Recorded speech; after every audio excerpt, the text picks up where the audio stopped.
ones that just crush you. When you've looked at tape of Russell Wilson this year, do you notice any big differences than what you've seen him do in the past? No, Russell's Russell. They're just not clicking in all cylinders. The league is so funny, man. You have good years, you have bad years. You have good games, you have bad games. And, Russell's still able to do the things he can do. He's very mobile with his feet. He still can throw the ball down the field really well. He gets the ball out of his hand very quickly. He's able to do some of those things, and he makes plays up sometimes, and he's able to make plays happen that way. It just hadn't gone their way. They're very similar circumstances, I guess, to us when it comes to not getting some stuff done. You got to get it done in those critical situations, and, just don't want that to be the week this week where he gets able to get those things done. Can Bobby Wagner offer any insight at all that you don't already have from watching him? When I get a chance to sit down with Bobby close to close, I'll get some of those things out of him. But right now it's only been phone conversations, things of that nature. But Bobby definitely knows Russell probably as well as anybody, what he's capable of doing, what he's capable of not doing, some of the things that he can offer to us as far as how to play him, some of the things he doesn't like and all those type of things. But I'm sure Russ has the same type of stuff on Bobby Wagner. So those two have a nice little chess match this week. They'll be able to get some of those things done. And I feel good about that matchup with those two guys, man. And it should be nice to see those former teammates going against each other this week. Do you call on, whether it's Bobby or anyone else, if someone has that similar kind of situation, do you call on that, or is there enough information with tape and with your own experience to not really have it? I always try to gather information first. Go through my process. You trust that process, the thing that helps you. Try to go about your business and you're getting stuff. And then usually when you're talking with a guy like Bobby, whether we're playing Seattle or we're going to play against like a guy like Russ, you could follow it up and say, hey, did I miss anything? Mm-hmm. And then let him elaborate and go into different details, the things that he has based on the week of preparation and what's going on. Like anything else, if you ask somebody, what do you have, they're going to give you everything they got before they know what you're looking for, what you need. So I like to go through the process first and then talk to Bobby later on a Friday, later on a Saturday, going into the game, the last minute things on the tip sheet, the last minute things on your call sheet, last minute adjustments, last minute type of things that you can get done and accomplished with the players and how smart these guys are nowadays anyway. All the notes they take, how they've been trained in school. It's a different breed of athlete when it comes to above the neck game, and these guys, they got it. Couple more guys. Were you surprised he didn't make the Pro Bowl? I can't say it's surprising when you're not relevant, as we have been, and you're not able to win some of the games that you need to win. Some people like Bobby Wagner's, they get snubbed. And it's a shame because he's had a great year. He's been outstanding. And that all gets lost when you're not able to win enough games. And those are things that happen, even when you're Bobby Wagner. So I don't think it's a knock on him. I don't think it's a knock on what he's able to do and what he's been able to do this year as far as from a standpoint of bringing something to us, bringing us juice, bringing us energy, bringing us consistent play that he's been able to bring us and bringing us Pro Bowl-like talent and bringing that elite player that he's been able to be throughout his career. I've loved it. I'm sad that he got snubbed from it, but, at the same time, I love the man that I've been able to coach this year and the guy that's been able to come to play with us every single day. I'm sorry. Sean mentioned yesterday that, Russ and Quentin and Bobby Brown were some guys who are making the most of increased playing time, increased roles.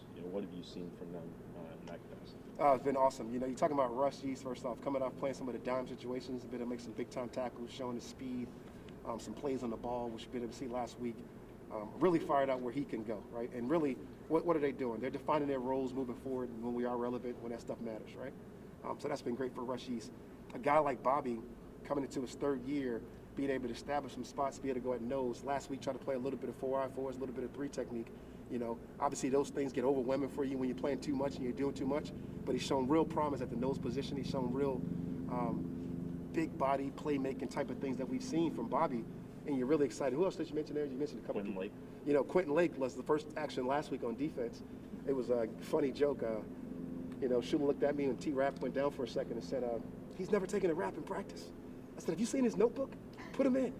And he was able to go out there and get some things accomplished. And I got a lot of confidence in those guys, not just because of what they're able to do on the practice field, but also what they're able to do in the classroom. And that's where the high regard comes for the kind of guys we drafted and the kind of guys we brought in here. So I'm really fired about all those guys. Sean, talk about. That wasn't a fake cough to let you guys know. Sean, talk about finishing the season in the right way with winning.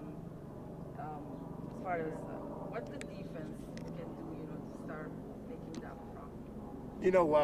Claudia, when you talk about finishing the right way, I think it's been happening throughout the process. I kind of alluded to it with Jordan and talk about the things you want to try to avoid, right? That 14-point swing. those are the things the defense can do to help you win, right? That doesn't happen. We're talking about a one-possession game for a long time, right? We got it back down to where it could have been a one-possession game, but we got to avoid those disastrous type moments. So what does that mean? Those experiences you learn from, right? How do we come out from halftime? How do we not allow the penalties to give them first downs? How do we get away from those things? You get a sack, and then all of a sudden you got a illegal contact down the field that just kills you. And not get caught up with all of the stuff you can get caught up into a game, whether it's blaming officials, whether it's somebody else's fault. It's just looking internally and just figuring out how to win those games and how to get those things going, because they're going to come up. You know, last year in the Super Bowl year, they were the same. There's no big difference. You know, like we went out, we played hard, we played extremely fast. We were able to do really good things. We had moments like that. You know, we were able to capitalize on some of those moments, particularly in the playoffs, particularly down the stretch last year. And those are things we got to do again.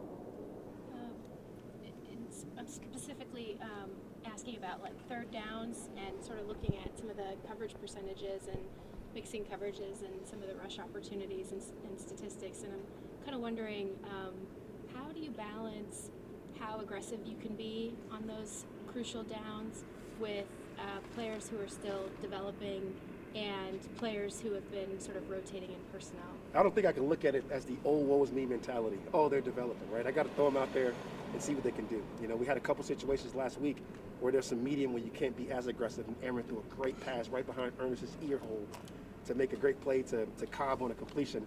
And it's like, man, you know, that was very close. I can't even drink the water. I got a mask. It was very close. It was right there. It was at the cusp. And I think you got to keep practicing those things and doing those things and trusting the process and allowing us guys to get better, because we were closer last week than we were 3 weeks ago. And that's what's the big things that happen. You know, next year that's going to be a tip for a pick, and we're going to be celebrating those type of moments. And next week, that sack's going to count. We're not going to get the legal hands down the field. You know, next week we're going to have the ability not to get the PI on Troy and actually catch that pick from Nick Scott. You know, that great play Jalen made down the stretch, absolutely fighting throughout the process and ripping that ball out, are the type of plays that you want to have everybody make. You know, everybody feel that way. And the fight when it comes to Jalen Ramsey, when it comes to Bobby Wagner, and it comes to those guys bringing all these young guys, it's what you love.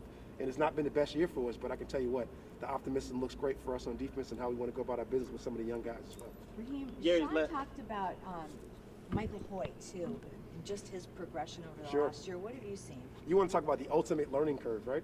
You know, let's go from a 3 technique to going outside linebacker, playing 300 pounds, and then having to figure out edge manipulation, to have to figure out, is this guy wrapping me? Is he bypassing me? Do I have him to the flat? You know, he's going to make some mistakes, but he's absolutely shown great promise. I mean, I think we've seen him hit the quarterback more in the last 3 weeks than we've seen, you know, just about anybody on our team other than Flo and Bobby Wagner. So I'm really excited about Michael Hoyt. I'm really excited about his ability to come in here and establish a role for himself. The young man is absolutely outstanding, as you guys know, and the ability to do the different things coming from Brown, the elite intelligence. The sky's the limit, you know. Like let's see where he can go. Let's see if he can turn into one of these players that we hope he can come and really be beneficial for us. Wrap up with you, Gary. Yeah, I got to talk to Gary again. Stu kind of covered what I was going to ask about, but You don't have to ask a question just because he made you. no. I just wanted you to maybe add a little bit with Quentin Lake, with that kind of situation. He's talked about, you know, that was like the epitome of you never know when your opportunity. No is. question. His first time on the field as a defensive player was a position he's never practiced or played. Exactly. So, from You know, that's where those walkthroughs become crucial. You know, when you stack behind Taylor Rapp and he's talking, and Taylor Rapp, as we know how much Taylor talks and how much he communicates, you better be behind them listening.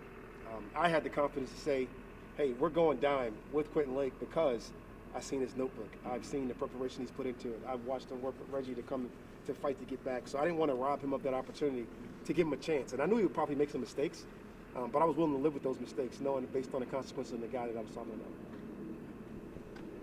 All right, I'll see you guys. I'm going to Chick-fil-A.